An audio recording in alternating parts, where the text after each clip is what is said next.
यह भारत का वो कुंड है जहां भगवान परशुराम ने अपनी मां की हत्या करने के बाद अपने हाथ से चिपकी हुई कुल्हाड़ी से मुक्ति पाई थी।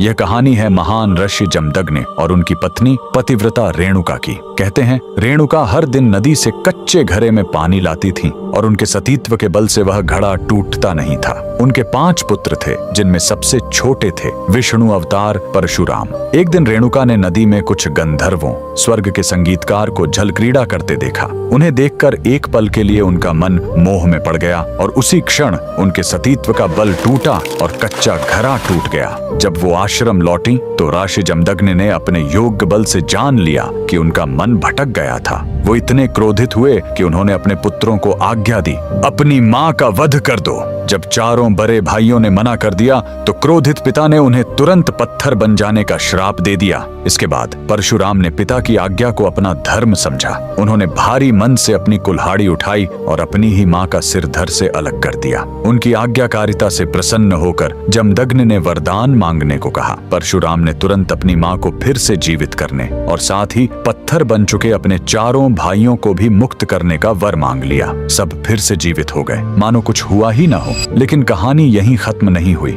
मातृ हत्या का पाप उस कुल्हाड़ी पर एक दाग की तरह चिपक गया और वो उनके हाथ से अलग ही नहीं हो रही थी। उस पाप से मुक्ति पाने के लिए वह दर दर भटकते रहे, लेकिन कोई भी तीर्थ उस कुल्हाड़ी को छुड़ा नहीं सका। अंत में वह पहुंचे पूर्वी हिमालय की लोहित नदी के किनारे और जैसे ही उन्होंने इस कुंड के जल को छुआ, चमत्कार हुआ। कुल्हाड़ी अपने आप उनके हाथ से छूट गई। यही पवित्र स्थान आज अरुणाचल प्रदेश में परशुराम कुंड के नाम से जाना जाता है। आज भी हर साल मकर संक्रांति पर हजारों श्रद्धालु यहाँ इस विश्वास के साथ डुबकी लगाने आते हैं कि यह कुंड उनके सारे पापों को धो डालता है, ठीक वैसे ही जैसे इसने स्वयं भगवान परशुराम को पाप मुक्त किया था। भगवान परशुराम को दिल से मानने वाले सभी भक्त कमेंट्स में जय परशुराम जरूर लिखें।